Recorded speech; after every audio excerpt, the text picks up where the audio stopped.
Rabbana syrah lana sudurana wa yassir lana umurana wahlul 'uqdatam min alsinatina yafqahu aqwalana. Baik, kita mulai kajian program ngaji kitab pada malam hari ini. Bismillahirrahmanirrahim. Assalamualaikum warahmatullahi wabarakatuh.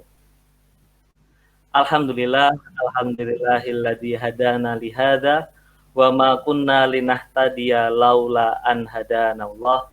Asyhadu an la ilaha illallah wahdah la syarikalah wa asyhadu anna Muhammadan abduhu wa rasuluh la nabiyya wa la rasula ba'dah. Alhamdulillah, puji syukur kehadirat Allah Subhanahu wa taala karena berkat limpahan rahmat beserta hidayahnya kita semua ikhwas sekalian bisa dimudahkan oleh Allah Subhanahu wa taala untuk hadir pada malam hari ini mengikuti program ngaji kitab ini sehingga kita semua bisa hadir dan belajar bersama menambah ilmu dan sakofah keislaman kita. Salawat beserta salam tak lupa kita haturkan kepada Nabi besar kita, junjungan kita, Nabi Agung Muhammad Sallallahu Alaihi Wasallam yang telah membawa kita semua, membawa umat Islam dari zaman jahiliyah dulu menuju zaman yang penuh dengan nikmat Islam seperti sekarang ini. Semoga kita semua yang hadir saat ini bisa mendapatkan syafaat beliau di hari akhir nanti. Amin ya rabbal alamin. Selanjutnya, ayuhal ikhwas sekalian, alhamdulillah ya pada malam hari ini kita bisa berkumpul, bertemu di Zoom ini. Kita akan membahas terkait salah satu kitab bermanfaat begitu, dibutuhkan oleh umat Islam pada zaman sekarang, yaitu kitab yang berjudul Kaifa Nakhtalif, karya Salman Al-Audah. Sebelum kita memulai terkait program ngaji kitab pada malam hari ini, mari kita buka terlebih dahulu program ngaji kitab pada malam hari ini dan untuk seterusnya dengan membaca basmalah bersama-sama.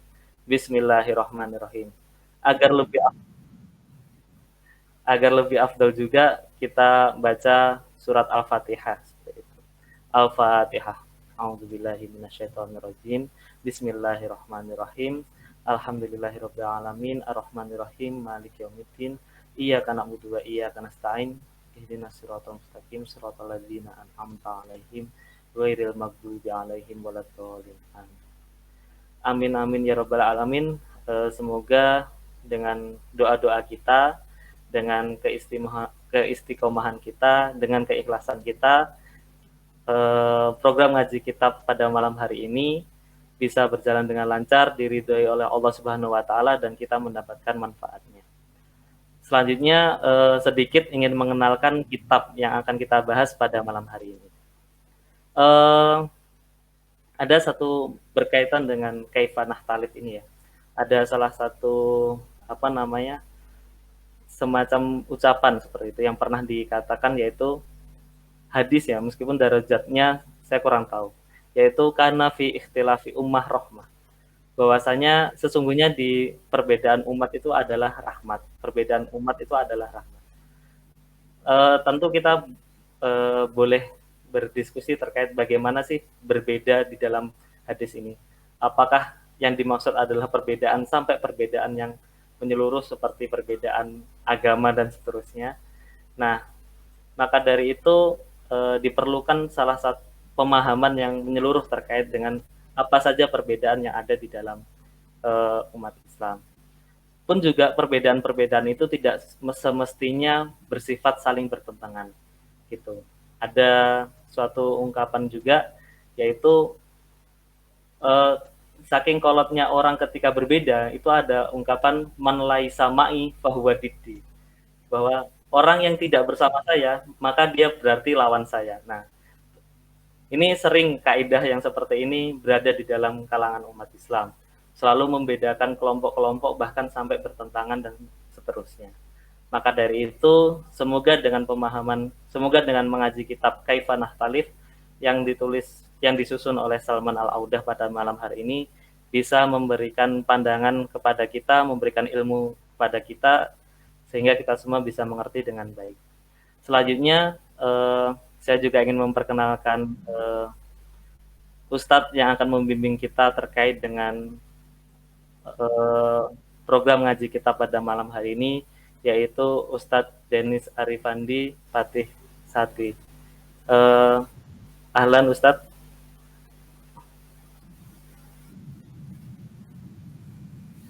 Nah, ahlan bik ya. Baik, Nah.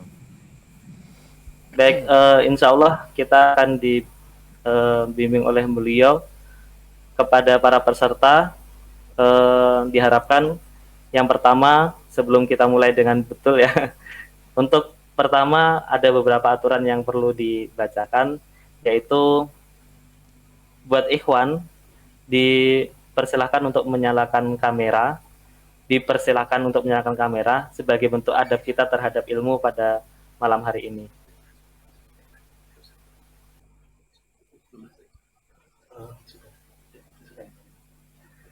Kemudian kepada para peserta juga harapannya sudah mendownload kitab yang sudah dibagikan ya, dan juga mulai memperhatikan kitab yang sudah dibagikan. Meskipun isinya bahasa Arab semua, insya Allah satu demi satu, baris demi baris akan kita ikuti. Kemudian mencatat, dan jika ada yang ingin bertanya nanti di sesi pertanyaan jika ada.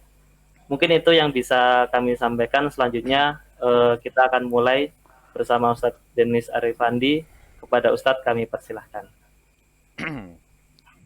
Ya, bismillahirrahmanirrahim. Alhamdulillahirabbil alamin. Wassalatu wassalamu ala asyrafil anbiya'i wal mursalin wa ala alihi wa ashabihi wa man tabi'ahu bi ihsanin ila yaumiddin. Amma ba'du. Ikhwan dan akhwat sekalian yang dirahmati Allah Subhanahu wa taala. Alhamdulillahirabbil alamin. Di malam hari yang mulia ini kita dimudahkan oleh Allah Subhanahu wa taala untuk bermajelis ya di sini bersama-sama di ruang Zoom ya. Walaupun tidak bermuajahah langsung, di hadapan kita ada layar, mudah-mudahan itu tetap menjadi keberkahan bagi kita bersama ya. Menjadi keberkahan bagi kita bersama. Kemudian salawat dan salam kepada Rasulullah Sallallahu Alaihi Wasallam, pada keluarganya, para sahabatnya, dan para pengikutnya sampai akhir kelak. Ya, insya Allah majelis kita pada malam hari ini dan yang akan datang ya, insya Allah. Ya. Kita akan membahas kitab Kaifa Nakhtalif yang ditulis oleh Syekh Salman Al-Audah. Sebenarnya ketika kita berbicara tentang masalah kitab Kaifa Nakhtalif atau kitab-kitab semacamnya, karena banyak sekali yang membahas tentang perbedaan para ulama atau perbedaan lainnya ya. Syekh Yusuf Qaradawi juga punya, yang paling klasik itu Raf'ul Alam min A'immatil A'lam, itu kan kitab klasik gitu. Nah, tapi kenapa kita memilih Salman Al-Audah, Syekh Salman Al-Audah misalnya, kitabnya Kaifa Nakhtalif ini? Karena kitab ini lebih terbarukan gitu ya. Lebih terbarukan dan mungkin menghimpun ilmu-ilmu yang belum ada di kitab-kitab sebelumnya. Nah, itu salah satu alasannya. Kemudian, ya basic beliau sendiri, Syekh Salman Al-Audah, itu adalah memang beliau konsen di situ. S2-nya mengkaji masalah hadis, doktorahnya juga hadis gitu ya. Jadi beliau terkenal ya di dunia Islam itu sebagai seorang mufakkir, ahli fikir, kemudian ulama, alim juga ya, terutama dalam masalah keislaman. Jadi tidak ada halangan untuk kita merujuk beliau dalam masalah yang terkait dengan masalah ikhtilaf para ulama ini. Nah, ikhwan sekalian dan akhwat sekalian yang dirahmati Allah Subhanahu wa taala, ya, dalam waktu yang singkat ini ya, sekitar sampai 24.5 nanti 15 menit kalau ada yang mau dipertanyakan kita bahas bersama-sama. Akan dibuka PDF-nya kalau mau memperhatikan PDF itu. Kita mulai dari halaman pertama, halaman 15 ya, bagian pertama halaman 15 dari kitab PDF. makna ummah. Ya. Sekarang kita akan memaknai dulu umat itu apa. Ya, umat itu apa gitu ya. Karena yang menjadi objek dari pembahasan kita nantinya adalah umat itu sendiri. Maka kita harus mendudukkan dulu makna umat gitu. Karena sesuatu yang tidak jelas artinya akan memberikan pemahaman yang ngambang kan gitu. Kan harus ada tasawur dulu. Tasawur itu artinya adalah gambaran terhadap sesuatu. Kalau kaidah itu mengatakan al-hukmu ala syai'in far'un an tasawwurihi. Menghukum sesuatu itu ya tergantung dengan merupakan cabang dari apa yang kita pahami, yang kita gambarkan. Ya. Kita ketika menghukum sesuatu pasti kita harus ada tasawur dulu. Kalau nggak ada tasawur, salah dalam tasawur, salah dalam gambaran itu akan menjadikan salah di dalam hukum. Jadi tasawur melahirkan nanti namanya takyif, takyif melahirkan hukum, ya. Hukum itu melahirkan tadlil gitu kalau orang belajar mengkaji hukum ya, hukum fikih ya. Kita tasawur dulu, gambaran dulu terhadap sesuatu. Misalnya ada yang bertanya kepada saya, Ustadz, hukum apa misalnya? Hukum MLM itu apa? Gitu misalnya. Maka kan harus dijelaskan dulu MLM itu apa. Itu namanya tasawur. Menjelaskan, memaknai, memahami dengan baik makna MLM, itu namanya tasawur. Ya. Benar tasawurnya, maka hukumnya juga akan benar gitu. Salah tasawurnya, hukumnya juga akan salah. Ya, makanya tasawur itu penting. Makanya kalau kita mengkaji keislaman itu ada yang terkenal dengan tasawur al-islami, ya, deskripsi yang bersifat keislaman gitu ya. Jadi memandang segala sesuatu itu dari sudut pandang keislaman. Ya, kita sebagai muslim nggak bisa melepaskan diri dari itu gitu ya. Sekarang kita lihat umat itu apa. Lafzul ummah, ya. Lafaz umat ya. Lafzul ummati, ya. Lafaz umat, ya. Fil Qur'anil Karim, dalam Al-Qur'anil Karim, waroda, muncul, datang, ya, ada bima'anin iddah, bima'anin iddah, dengan makna-makna yang iddah, berbilang banyak. Ya. Jadi lafaz umat di dalam Al-Qur'anul Karim itu ada dengan banyak makna. Jadi bukan satu makna saja. Jadi ketika kita berbicara umat, itu belum tentu maknanya satu. Bisa jadi maknanya adalah banyak gitu. Maknanya banyak dalam Al-Qur'an itu bukan satu saja. Nah, ini yang akan kita lihat. Ya. Zakaroha al-Fairuz Abadi. Ya, Fairuz Abadi menyebutkan, Fairuz Abadi bukan orang Arab ini ya, tapi beliau pakar gitu ya. Itu menunjukkan kepada kita keislaman itu tidak tergantung dengan wilayah tertentu. Orang Indonesia juga bisa pakar sebenarnya. Di dalam Basair Zawit Tamyiz fil Lataifil Kitabil Aziz, ini judul kitab yang ditulis oleh Al-Fairuz Abadi. Wa wairuhu min ahli tafsir, ya, dan para ulama tafsir lainnya. Wa wairuhu min ahli tafsir wal lughah, selain Fairuz Abadi juga ada ahli tafsir dan ahli bahasa lainnya yang menyebutkan, yang menjelaskan masalah ini. Wa yumkin, dan bisa hasru, membatasi, ya, ahammiha, membatasi yang paling penting di antara makna-makna yang disebutkan itu, fi khamsatin, dalam 5 makna.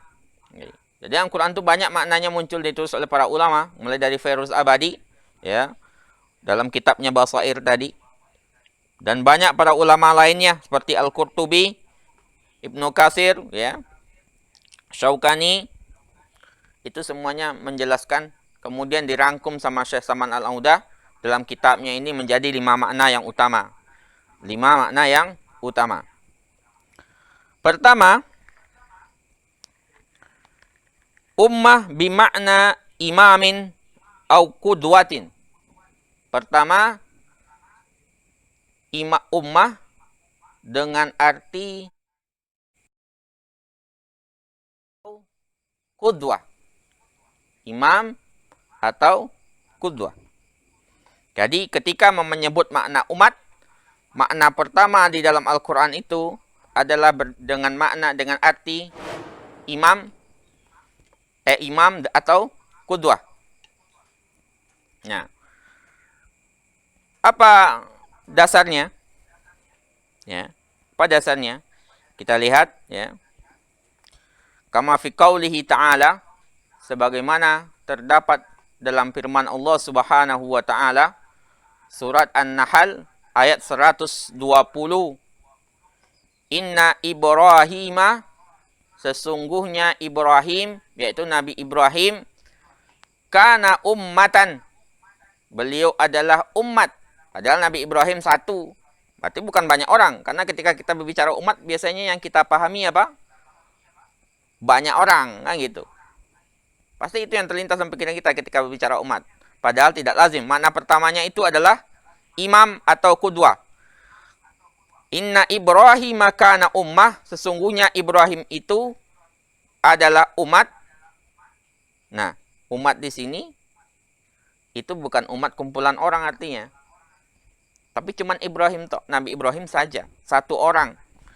Maka artinya adalah imam atau qudwah. Imam atau qudwah. Teladan ya.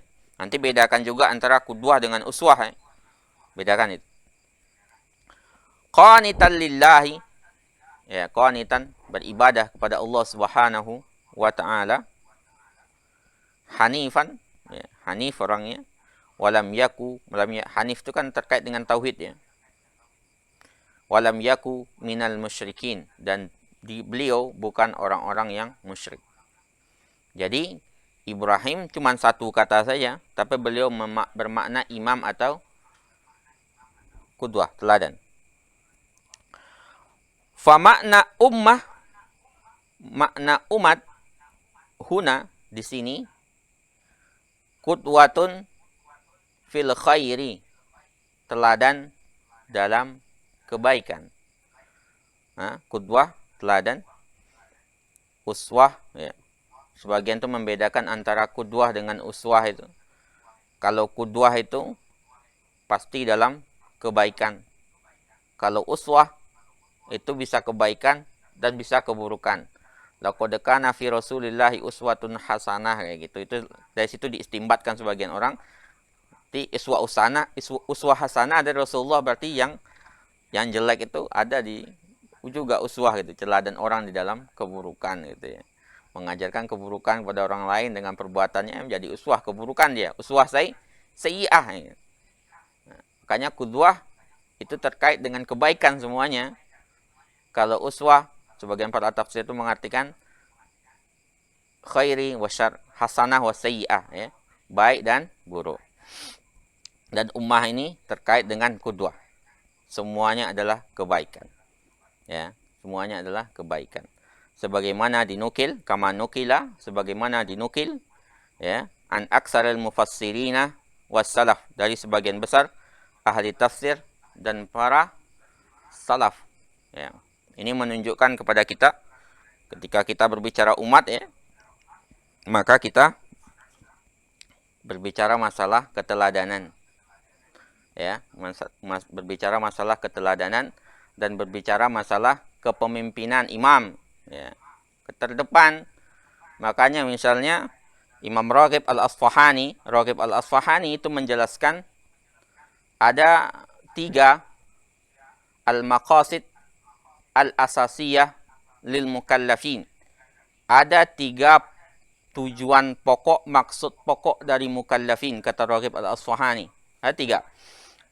Yang pertama adalah ibadatullah, menyembah Allah Subhanahu wa ta'ala.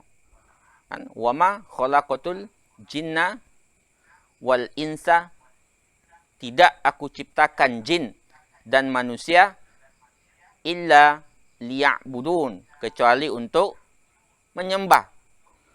Ya, itu tujuan pokok pertama itu manusia ada di muka bumi ini. Kata Raghib Al-Asfahani, ya. Makanya ibadah itu sifatnya adalah tauqifi toh. Ibadah kan sifatnya tauqifi. Tauqifi itu ya berhenti di situ dulu. Ada dalil memerintahkan kita kerjakan, ya enggak bisa dibuat-buat gitu. Man ahdatsa fi amrina hadza, maksudnya di situ. Membuat sesuatu yang baru. Makanya ibadah hukumnya adalah asalnya tauqifi, ya. Sedangkan kalau muamalat kan hukumnya asalnya boleh, beda itu ya. Karena muamalah berkembang, kalau ibadah enggak. Ibadah enggak berkembang, dia tidak menerima perkembangan kalau ibadah itu. Dari dulu sampai sekarang ibadah itu sama. Karena itu tugas pokok kita. Tugas pokok kita yang pertama itu adalah ibadatullah, menyembah Allah Subhanahu wa taala. Itulah bekal nanti kita ke akhirat. Kemudian tugas pokok yang kedua, kata Raghib Al-Asfahani, bagi para mukallaf di muka bumi adalah al-khilafatu fil ard, menjadi pemimpin di muka bumi. Al-khilafatu fil ard, menjadi pemimpin di muka bumi. Makanya kita berdoa, waja'alna lil muttaqina imama, menjadi pemimpin bagi orang-orang yang bertakwa. Karena memang itu tugas. Bumi itu memang diwariskan untuk orang-orang beriman oleh Allah Subhanahu wa taala. Maka tugas kita yang menjalankan itu. Makanya bagian dari maqasid asasiyah, kata Imam Raghib Al-Asfahani, bahwasanya kita adalah menjadi al-khilafatu fil ard, menjadi pemimpin di muka bumi. Wa ja'alna lil muttaqina imama, ya, menjadi imam, menjadi pemimpin bagi orang-orang yang berimam. Makanya himmah seorang mukmin itu enggak pendek gitu ya. Himmah itu artinya cita-cita, visinya. Kalau kata Ibnul Jauzi dalam Saidul Khatir, ya, kitabnya Saidul Khatir, itu kitab terkenal sekali ya, dari Ibnul Jauzi. Apa kata beliau? Himmatul mu'min, ya, muta'alliqatun bil akhirah, ya. Cita, visi seorang mukmin itu selalu terkait dengan akhirat. Himmatul mu'min muta'alliqatun bil akhirah, kata Ibnul Jauzi. Ya. Himmah, cita seorang mukmin itu selalu berhubungan terkait dengan akhirat. Ya. Wa kullu ma fi hadhihi dunya, kata beliau melanjutkan, dan semua yang ada di dunia ini, ya, yuharrikuhu, menggerakkannya, li dzikril akhirah, untuk mengingat akhirat. Maka kalau kita memiliki himmah seorang mukmin, itu himmahnya bertujuan dengan akhirat gitu. Apa himmah kita? Ya, menyembah Allah Ta'ala. Yang kedua, al-khilafatu fil ard. Kenapa harus menjadi pemimpin? Ya, menegakkan apa yang Allah suruh untuk ditegakkan. Itu himmahnya seorang mukmin. Menjadi, kita apa misalnya? Kalau kuliah, pengen mencapai puncaknya, doktor misalnya, profesor, ya lillahi ta'ala, li'i'la'i kalimatillah. Memang itu seorang mukmin. Seorang mukmin itu tidak bisa melepaskan dirinya dari akhirat. Makanya kata Ibnul Jauzi, itu himmatul mu'min daiman muta'alliqatun bil akhirah, terkait dengan akhirat selalu. Jadi yang kedua itu al-khilafatu fil ard, menjadi pemimpin di muka bumi. Yang ketiga, al-maqasid al-asasiyah lil mukallafin, maqasid utama seorang mukallaf, kata Ibnu Raghib Al-Asfahani, yang ketiga adalah imaratul ard, memakmurkan bumi, membangun bumi, membuat peradaban, ya. Peradaban seorang muslim. Muslim itu sudah punya peradaban sebenarnya. Bahkan masalah ke toilet saja sudah diatur di dalam Islam. Nggak ada peradaban seperti itu kecuali dalam Islam. Makanya kalau kita baca-baca ya, dahulu sebelum masuknya Islam di perantaraan Andalus ke Eropa, orang Eropa itu nggak mandi gitu ya. Mandi sekali sekian tahun atau berapa, setahun belum tentu mandi sekali ya gitu. Karena dari orang Arab lah mereka belajar, orang Arab Islam ya tentunya, apa namanya, tentang peradaban, imaratul ard. Jadi 3 itu. Jadi terkait dengan ini, ketika berbicara umat, maka berbicara imam, menjadi kepemimpinan, bicara qudwah, keteladanan, Ya. Makanya makna ummah di sini adalah qudwatun fil khair, menjadi teladan dalam kebaikan. Teladan dalam kebaikan. Makanya dahulu ketika Baghdad ditaklukkan, kan penakluk yang masuk Islam, ya. Biasanya kan yang orang yang ditaklukkan ngikut yang orang yang naklukkan. Tapi enggak, ketika masuk ke dalam negeri Islam, justru yang penakluk itu yang masuk Islam. Itu bedanya Islam dengan ini. Coba kasus-kasus yang kemarin-kemarin ini ya. Siapa yang dari Prancis itu kemarin yang ditawan di Somalia itu? Balik-balik udah muslimah, wartawati. Yang lain kan juga banyak begitu. Itu artinya Islam itu memang layak untuk sebuah peradaban. Dan itu sudah menjadi bukti dan bukan sebuah utopia ya. Nah, kita lanjutkan di sini.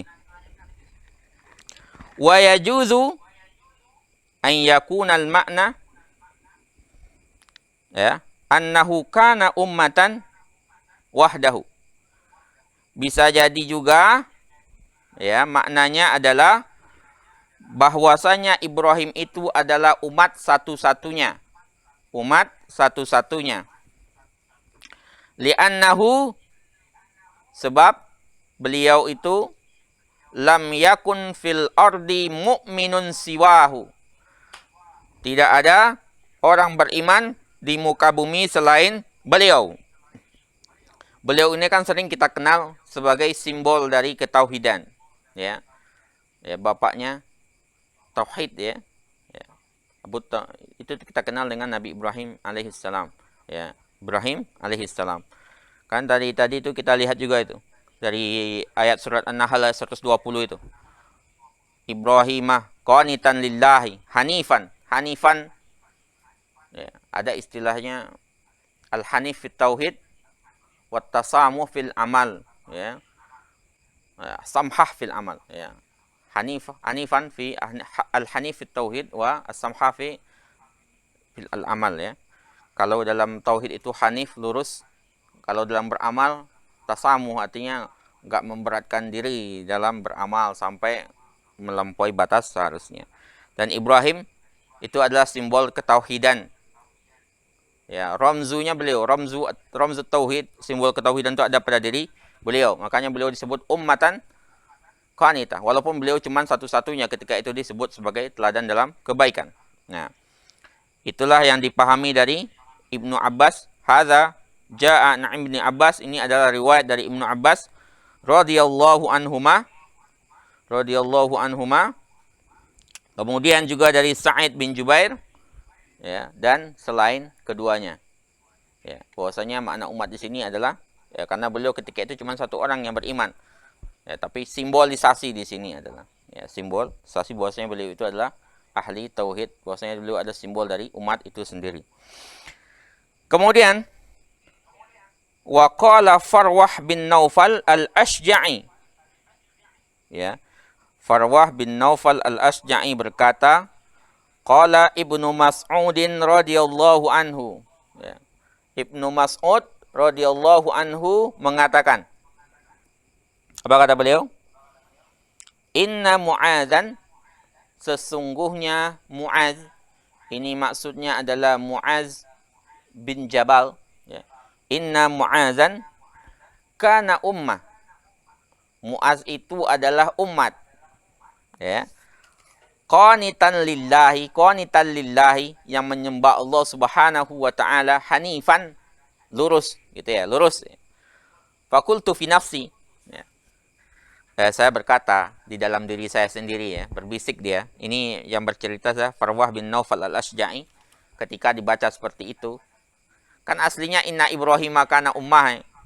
Maka ketika mendengar Abdullah ibnu Mas'ud membaca seperti itu, Farwah bin Naufal berkata di dalam dirinya sendiri, ghalata Abu Abdurrahman. Ini Abu Abdurrahman salah baca. Nah, ini salah baca kata beliau.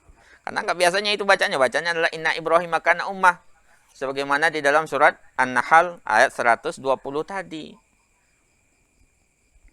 Innama qala Allahu, kata beliau, karena yang diucapkan, difirmankan oleh Allah Subhanahu wa taala adalah inna Ibrahima kana ummatan qanitan lillahi. Sesungguhnya Ibrahim adalah umat. Nah, Ibrahim kan satu tadi, dia Mu'az kana qanitan lillah, ya, menyembah Allah Subhanahu wa taala sampai akhir ayat. Kemudian ketika hal itu belum disampaikan oleh Farwah bin Naufal Al-Ashja'i, apa yang ada di dalam dirinya kepada Abdullah ibnu Mas'ud radhiyallahu anhu, udah dijawab lah, udah seakan-akan Abdullah bin Mas'ud paham apa yang ada di dalam dadanya, apa yang terlintas dalam pikirannya Farwah bin Naufal. Apa kata Abdullah bin Mas'ud? Bertanya, tadri mal ummah? Kamu tahu nggak apa itu umat? Kata Abdullah bin Mas'ud. Wa mal qanit? Apa itu qanit? Qanitan lillah itu apa nggak? Apa makna qanit itu? Qultu, saya mengatakan, kata Farwah bin Naufal Al-Ashja'i, Allahu alam, saya nggak tahu lah, Allah yang tahu gitu. Allah yang tahu. Bila mengatakan qala al-ummah, ya, umat itu maknanya adalah, ya, alladzi yu'allimul khaira. Alladzi yu'allimul khaira, yang mengajarkan kebaikan. Jadi umat dalam pengertian Abdullah bin Mas'ud, alladzi yu'allimul khaira, yang mengajarkan kebaikan, maka itu adalah umat. Nah, ini makna lainnya bagi kita itu, bahwasanya umat itu layak disebut umat kalau dia mengajarkan kebaikan. Tadi qudwah fil khair, makna pertama. Kalau ini dalam maknanya Ibnu Mas'ud, alladzi yu'allimul khaira, yang mengajarkan kebaikan. Makanya dalam Islam itu kita kan dituntut bukan menjadi soleh sendiri, tapi kan diminta juga untuk menjadi al-muslih, ya, wa tawasaw bil haq wa tawasaw bis sabr, kan saling menasehati. Kalau saling menasehati nggak mungkin diri sendiri, nah pasti bersama-sama. Makanya hadis itu yang terkenal sekali itu, khairukum anfa'ukum linnas, sebaik-baik kalian adalah yang bermanfaat bagi yang lainnya. Nah, manfaat apapun termasuk dengan an-nafa' bil ilmi, bermanfaat dengan ilmu. Al-qanit, apa itu al-qanit? Qanit kata Abdullah bin Mas'ud, al-muti' lillahi wa li rasulihi, ya, yang taat kepada Allah dan Rasulnya. Taat kepada Allah dan Rasulnya itu adalah al-qanit, ya, sedangkan ummah itu alladzi yu'allimul khaira, yang mengajarkan kebaikan. Kemudian dilanjutkan oleh Abdullah bin Mas'ud. Apa kata beliau? Wa kadzalika kana Mu'adz bin Jabal. Begitu juga halnya dengan Mu'adz bin Jabal. Makanya tadi saya baca seperti itu kata Ibnu Mas'ud, ya, karena Mu'adz bin Jabal begitu orangnya, ya. Kana muallimal khair, beliau adalah orang yang mengajarkan kebaikan, ya. Wa kana muti'an lillahi wa li rasulihi, ya, mentaati Allah Subhanahu wa taala dan rasulnya. Jadi itu makna pertama dari umat. Jadi memaknai umat yang pertama, ya, ketika berbicara umat itu maknanya adalah imam dan qudwah. Imam artinya menjadi umat itu berbicara terdepan. Wa ja'alna lil muttaqina imama, doa kita. Ya. Doa itu sering kita baca, ya. Ya. Makna yang kedua adalah qudwah, teladan dalam kebaikan. Yang pertama. Sekarang kita ambil makna yang kedua. Makna yang kedua adalah al-ummah as-sani, al-ummah bimakna al-muddah minaz zaman. Ya, kedua, umat itu artinya adalah muddah minaz zaman. Ya, sehitung waktu, ya, hitungan waktu di sini. Hitungan waktu. Muddah minaz zaman, hitungan waktu. Apa dalilnya dari pendapat yang kedua ini? Yaitu bisa kita dapati dalam surat Yusuf ayat 45. Wa qala alladhi naja minhuma waddaqara ba'da ummah. Ya, waddaqara dan didapati ba'da ummah, setelah umat.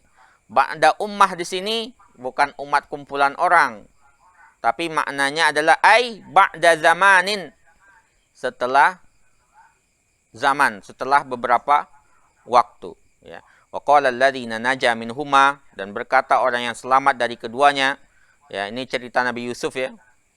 Waddaqara ba'da ummah, dan mendapatinya setelah umat.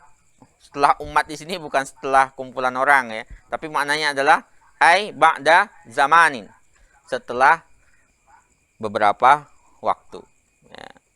Kemudian wa kadzalika qauluhu ta'ala, dalam surat Hud ayat 8. Wala in akharna anhumul adzaba, dan jikalau kami tunda azab dari mereka, ila ummatin mahdudah. Ila ummatin mahdudah bukan ditunda untuk umat lainnya, umat tertentu, bukan. Tapi maksudnya adalah ila waktin mahdud, sampai waktu yang ditentukan. Jadi makna ummah di sini adalah zaman, muddah minaz zaman, bukan kumpulan orang, bukan pula yang pertama tadi qudwah, imam, bukan. Jadi waktu. La yakulunna ma yahbisu. Mereka akan mengatakan apa yang menghalanginya. Ini artinya itu. Jadi ila ummatin ma'dudah, itu waktunya adalah waktu. Wa huna nalhaz, dan di sini kita mendapati, nau'an minat tarabut, adanya saling keterikatan, bainal ummati wa bainaz zaman, di antara umat dan zaman. Ya, umat, ada sebagian umat itu hilang, beriring dengan waktu, gitu, ya. Li'annal ummata, di sini dijelaskan sebab umat itu laha zamanun tantahi fihi, memiliki waktu yang berujung. Makanya kita sebut dengan umat akhir zaman, itu karena kita sampai kiamat nanti insyaallah menyaksikan itu, ya. Dan nabi-nabi sering turun pada umat Bani Israel, umat mereka. Dan umat Nabi Lut dihilangkan, umat Nabi Nuh itu kan sempat hilang, ya. Karena ada ajalnya, ya. Di kulli ummatin ajal, itulah setiap umat ada ajalnya, ada batasan waktunya. Ini yang dimaksud di sini. Jadi ada keterikatan antara umat dengan zaman. Itu makna yang bisa beliau ambil oleh Syekh Al-Auda dari hal ini. Jadi ada hubungan antara zaman dengan umat. Likulli ummatin ajal. Umat itu ada ujungnya, tidak ada yang abadi, berujung di situ. Ya, semuanya akan ada ujungnya. Kita adalah umat akhir zaman dengan nabi penutup, risalah juga penutup. Makanya Islam menjadi rahmatan lil alamin, ya, tidak terikat dengan tempat, ya, semuanya untuk al alamin. Bahkan dalam riwayat itu ilal ahmar wal aswad, ya, kepada yang putih, ahmar, ya, yang merah, dan aswad yang hitam, ya, jin dan manusia. Risalah akhir zaman ini, ya. Nah, itu dua makna dari umat, ya, yang bisa mungkin kita bahas dulu pada malam hari ini, ya. Yang pertama, makna umat itu adalah imam dan khutbah. Imam, menjadi imam, dia menjadi teladan, menjadi terdepan. Wal qudwah, teladan. Kalau qudwah kita jelaskan tadi itu pasti adalah dalam kebaikan, sedangkan uswah itu adalah bisa jadi baik dan bisa jadi dalam keburukan. Tapi qudwah itu selalu di dalam kebaikan. Makanya umat terdepan, umat Islam berbicara umat, ya, harus terdepan dan harus menjadi teladan dalam kebaikan. Keluar dari kebaikan, yang enggak layak sebenarnya disebut sebagai bagian dari umat lagi, gitu, ya. Harus berusaha menjadi kebaikan. Yang kedua maknanya adalah al-muddah minaz zaman. Ya, muddah minaz zaman artinya adalah waktu, terhitungan waktu. Hitungan waktu. Ya, dasarnya tadi adalah surat Yusuf ayat 45 dan surat Hud ayat 8. Kemudian kita dijelaskan oleh Syekh Al-Auda adanya keterikatan antara umat dengan waktu. Setiap umat itu ada waktunya. ada ajalnya. Mungkin termasuk dalam hal itu termasuk peradaban ya. Peradaban itu berputar ya. Tilkal ayyamu nudawiluha bainan nasi ya. Setiap itulah hari-hari yang diputarkan oleh Allah Subhanahu wa taala. Ya mungkin itu dulu yang kita bahas pada malam hari ini ya, untuk pertemuan kita pada malam hari ini. Kalau ada yang mau didiskusikan atau mau dibahas ya kita bahas bersama-sama gitu ya. Karena ana pun juga bermajelis dengan antum ya, sama-sama kita belajar di sini bersama-sama. Saya serahkan mungkin kepada moderator, silakan. Jazakumullah khairan Ustadz Denis Arifandi atas penjelasannya. Kita baru mulai di pengantar, baru mulai di kitab Kaifa Nakhtalif karya Salman yang disusun oleh Ustadz Salman Al-Audah. Selanjutnya mungkin kepada para jamaah, peserta, ikhwan akhwat, peserta ngaji kita pada malam hari ini, jika ada yang ingin ditanyakan, silahkan disampaikan dengan menuliskan di chat room yang ada di Zoom ya. Demikian, mungkin ada, untuk saat ini belum ada yang menyampaikan pertanyaan, silakan.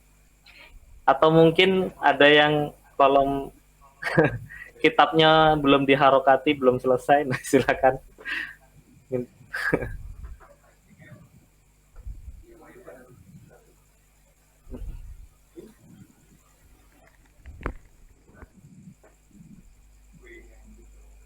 Apakah ada dari para jamaah beserta kajian?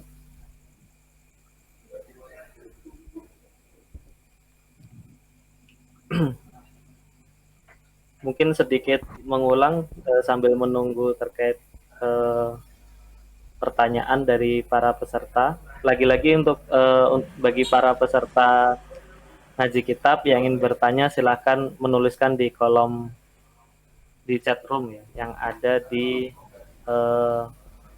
di Zoom seperti itu. Dipersilahkan. Tadi telah disampaikan yang pertama kita di pembukaan pada malam hari kita seperti itu terkait dengan ada dua makna al-awal wasani. Kemudian selain itu juga ada tadi juga sedikit disisipkan terkait al-maqasid al-asasiyah lil mukallafin ya, atau prinsip-prinsip dasar asas kepada orang-orang mukallaf. Yang pertama adalah beribadah kepada Allah, kemudian yang kedua adalah al-ard, memimpin di muka bumi, dan yang ketiga adalah imaratul ard, memakmurkan bumi. Itu adalah ketiga maqasid al-asasiyah lil mukallafin. Oh baik. Ada satu pertanyaan masuk, saya bacakan. Ustadz, mungkin perlu sedikit dikaji terkait latar belakang penulis kitab dan tujuan tema di dalam kitab tersebut. Latar belakang. Iya. Moga Ustadz. Iya. Ya, terima kasih kepada Bapak ini siapa? Pak Suyatno. Ya, salah satu yang melatar belakangi, Pak. Oh, udah ada ya. Jadi kitab Kaifa Nakhtalif itu munculnya ya, sebagaimana kitab-kitab yang lainnya yang serupa maknanya. Sebagaimana kita jelaskan tadi, misalnya di kitab Yusuf Qaradawi juga menulis kitab hal yang sama. Dan paling klasik itu adalah Raf'ul Alam min A'immatil A'lam. Itu kitab yang sama juga, membahas tentang perbedaan-perbedaan yang terjadi di tengah umat. Dan menjadi poin paling penting di sini adalah itu ada di belakang kitab ini. Kalau kita lihat kitabnya di cover belakangnya itu, ya, kata beliau di sini, Innal alamal islamil yauma, sesungguhnya dunia Islam pada hari ini, kata beliau, ma'zumun itu terkena krisis, bisira'i ma'adzatihi, berkelahi ya. Sira' itu kelahi, ma'adzatihi dengan dirinya sendiri. Jadi kelahi dengan dirinya sendiri. Nanti akan kita dapati dalam buku ini bagaimana beliau menggambarkan tersebut. bagaimana dunia Islam itu problematikanya yang paling besar bagi beliau sekarang ini adalah krisisnya adalah krisis bertarung dengan diri sendiri. Ya. Ma'zum bis-sirai ma'a nafsi ma'a zatihi, dengan dirinya sendiri, aksar ya mimma huwa ma'zumun bis-sirai ma'al akharin, lebih banyak daripada dia berribut dengan orang lain. Jadi lebih banyak sibuk berkelahi dengan dirinya sendiri daripada berkelahi dengan orang lain. Jadi dengan orang lain nggak berkelahi malah, tapi dengan dirinya sendiri. Itu yang menyebabkan beliau itu. Dan salah satu pangkalnya bagi beliau adalah salah dalam memahami khilaf itu, perbedaan itu sendiri. Dan ini tentu kata beliau, wa hadzal sira', kata beliau, dan hal seperti ini tentunya, karena sira' ya, bedakan antara khilaf dengan sira'. Kalau khilaf itu cuman fil fikr, dalam pemikiran. Tapi kalau sira' itu sudah masuk ke tingkat inilah jasadi gitu ya, berkelahi dengan anggota tubuh badan gitu, bertarung di antara mereka sendiri. Yang terjadi dengan umat Islam itu sampai menyebabkan sira', berkelahi sesama mereka. Bukan beda pikiran lagi, tapi berkelahi gitu. Karena sebab-sebab yang asasnya juga dini, yang terkait dengan agama, berkhilafud dini. Ya. Maka itu kata beliau, yudha'if qudra 'alal ata' wat tafa'ul. Itu melemahkan kemampuan untuk al-ata', berkontribusi, kontribusi dalam peradaban tentunya, kontribusi terhadap dunia, kontribusi dunia Islam terhadap dunia itu sendiri. Karena Islam sangat berkontribusi dengan terhadap dunia, kan dari dulu kan berkontribusi sekali. Tapi karena sirok di antara mereka, ya, karena sirok dengan diri sendiri itu antara seperti tangan kanan dengan tangan kiri kelahi. Karena innamal mu'minuna ikhwah, bersaudara. Kemudian dia seperti kamasalil jasadil wahid, seperti satu badan. Ya, nanti kita bayangin aja, tangan ini kanan, ya mukul tangan kiri sampai luka-luka gitu. Nah, itu yang beliau sampaikan di sini. Itu yang melatar belakangi beliau menulis kitab ini. Melemahkan kemampuan umat alal ata' untuk berkontribusi wat tafa'ul. Wat tafa'ul itu aktif, saling berinteraksi dengan yang lainnya. Wayanhiku al-jasad ad-dha'if, dan merusak badan yang sudah lemah. Umat Islam sudah lemah tapi sibuk lagi berkelahi sesama mereka, ya tambah lemah lah gitu, tambah lemah.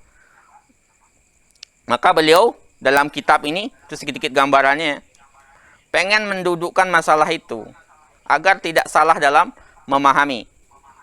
Makanya kita jelaskan tadi di awal bahwasanya ketika kita membahas misalnya tadi umat ya kita itu kan 5 makna, kita baru membahas 2, berarti ada 3 lagi yang kita bahas di pertemuan berikutnya. Tasawur ya menghasilkan hukum nanti, menghasilkan cara pandang kita. Jadi gambaran terhadap sesuatu itu menghasilkan tindakan nanti. Salah dari cara sudut pandang, cara memandang, maka hasilnya juga akan salah. Ya, cara mengambil keputusan juga salah. Maka tasawur terhadap perbedaan di antara kita, perbedaan dalam memahami masalah-masalah agama itu harus didudukkan dengan baik. Jangan sampai dari khilaf menjadi sira'. Nanti itu yang beliau tegaskan di sini. Jangan sampai khilaf, cuman berbeda pandangan, menyebabkan terjadinya sira', itu ya. Sira' itu artinya udah berkelahi gitu ya.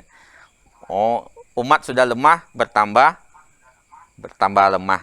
Mungkin gitu Pak, sebagai pandangan umum dari kitab ini. Nanti jelaskan apa itu perbedaan itu. Bagaimana dahulu perbedaan itu sudah ada, apa yang bisa diperbedakan, apa yang tidak bisa diperbedakan, dan bagaimana perbedaan itu memang nyata ada di sejak zaman dulu dan akan begitu sampai hari kiamat kelak.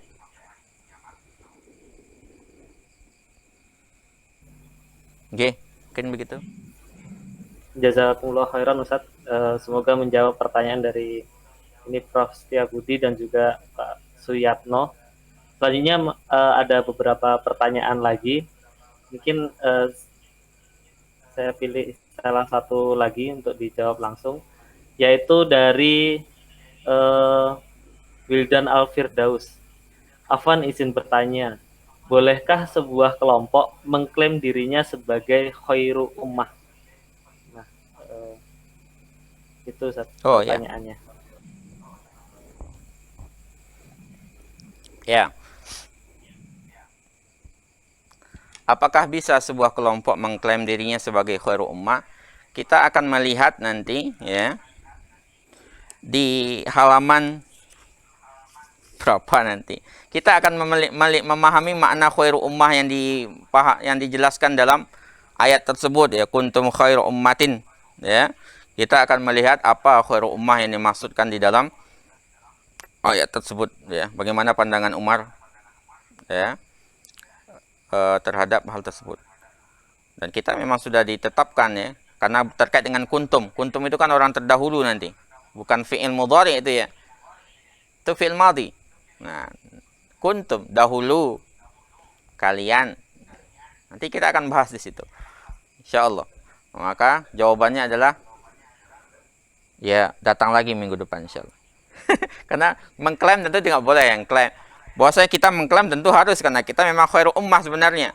Tapi apakah kita sudah melengkapi, memenuhi syarat-syarat untuk menjadi khairu ummah tersebut? Nah, itu yang akan kita jawab di bagian selanjutnya ketika membahas ayat tersebut. Kuntum khairu ummatin. Insyaallah di halaman 19 ya dari buku ini akan kita bahas di situ nanti. Masalah kuntum khairu ummat. Kita sebagai muslim tentu harus mengaku sebagai mengklaim diri dan harus mewujudkan sebagai khairu ummah gitu. Sesuai dengan yang dituntunkan oleh Al-Quran dan Sunnah tentunya. Mungkin itu jawaban singkatnya dari saya. Insyaallah detailnya nanti kita akan bahas di bagian tersebut. Jazakumullah khairan Ustaz. Jadi buat penanya harap bersabar, insya Allah penjelasan lebih lanjut akan ada di pertemuan-pertemuan selanjutnya seperti itu. Masih ada ya, dua pertanyaan lagi. Saya pilih salah satu saja untuk yang terakhir seperti itu.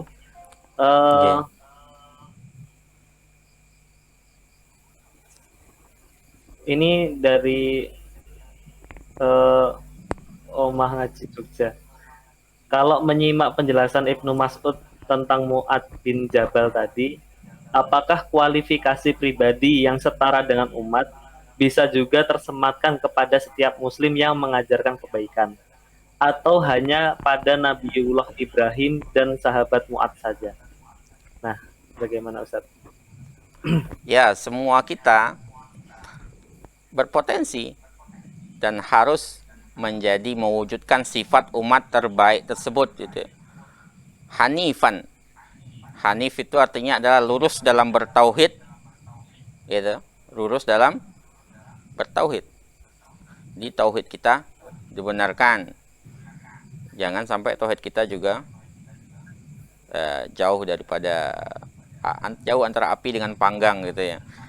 Islam melarang misalnya untuk mempersekutukan Allah Subhanahu wa taala atau menjadikan qudwah atau teladan kepada yang lainnya. Kita menjadikan malah teladan kepada yang lain atau menganggap Islam itu sendiri adalah sesuatu yang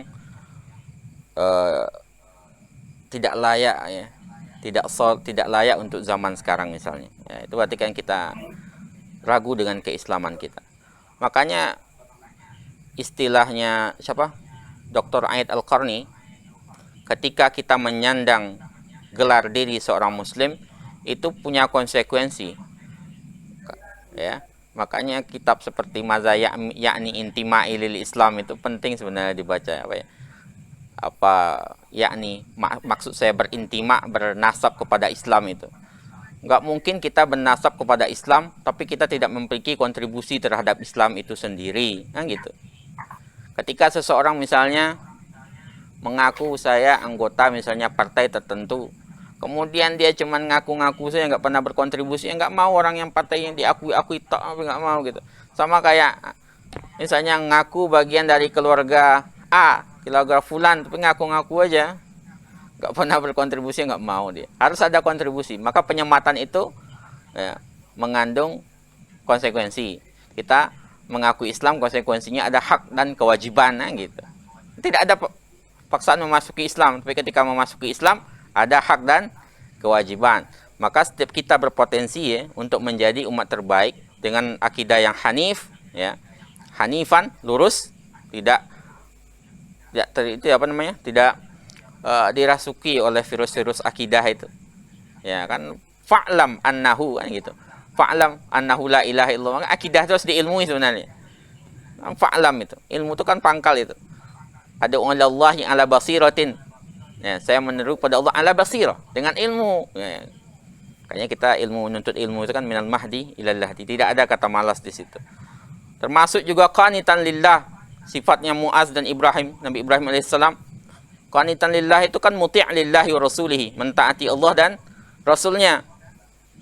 Ya, berarti semua yang termaktub dalam syariat, dalam hukum yang sifatnya yang sawabit, yang sudah jelas tetap, yang tidak ada perbedaan di situ, maka tidak ada pilihan kecuali kita mengikutinya.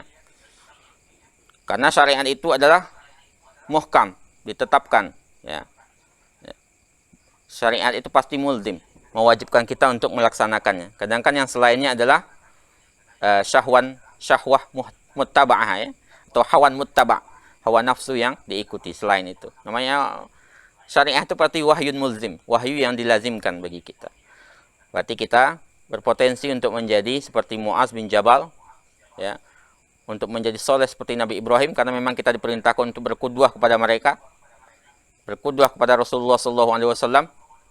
Ya, kita mengikuti beliau, menjadikannya sebagai kudwah dan uswah dalam tauhid, dalam ibadah, dalam muamalah, semuanya kita ikuti. Jadi kita berpotensi menjadi umat terbaik itu pasti, karena kita memang sudah dijanjikan. Tapi kuntum, ya, nanti akan kita bahas sebelumnya, karena kata-katanya kuntum di situ, dahulu kalian, bukan tidak digunakan lafaz sekarang kalian atau besok kalian, tapi tidak kuntum gitu ya. Ada kata-kata dahulu kalian. Itu artinya ada pelajaran tersirat nanti yang kita jelaskan di situ. Kenapa kata-katanya adalah fi'lul madhi, kata-kata terdahulu. Gitu. Mungkin gitu dari Umang Ngaji tadi sebagai jawaban singkat dari saya. Baik, jazakumullah khairan Ustaz. Sekali lagi kami ucapkan insya Allah dengan pertanyaan yang tadi berarti mengakhiri ngaji kita pada malam hari ini. Mohon maaf kepada para penanya yang masih belum dijawab pertanyaannya.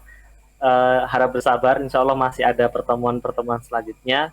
Semoga di pertemuan selanjutnya pertanyaan-pertanyaan yang belum terjawab ini bisa dijawab di pertemuan-pertemuan, bisa terjawab di pertemuan selanjutnya. Baik, sekali lagi saya ucapkan jazakumullah khairan Ustaz atas kehadirannya pada malam hari ini, atas kehadirannya pada malam hari ini. Semoga apa yang disampaikan menjadi berkah kepada Ustaz dan juga kepada para peserta, bisa bermanfaat kepada kita semua dan umat tentunya. Baik, sebelum kita akhiri masih ada beberapa pengumuman. Yang pertama, insya Allah pertemuan ngaji kitab ini akan diselenggarakan secara rutin, maka ikuti terus pengumuman terkait dengan agenda ngaji kitab Kaifanah Kemudian ada pengumuman juga bagi para peserta untuk mendownload kitab Kaifanah Talif di link yang sudah dibagikan. Kemudian juga selain itu ada pengumuman juga ada link grup Telegram program ngaji kitab ini. Jadi kepada para peserta yang ingin bergabung bisa mengikuti link Telegram yang telah dikirimkan, yang akan dikirimkan, seperti itu. Mungkin itu sedikit tambahan hari ini. Mari program ngaji kitab pada malam hari ini dengan membaca hamdalah bersama-sama. Alhamdulillahirabbil alamin. Dengan doa kafaratul majlis, subhanakallahumma wa bihamdika nasyhadu alla ilaha illa anta nastaghfiruka wa natubu ilaih. Terima kasih atas kehadirannya. Mohon maaf jika ada kesalahan dan kelupaan kata. Saya akhiri, wal afu minkum, wassalamualaikum warahmatullahi wabarakatuh.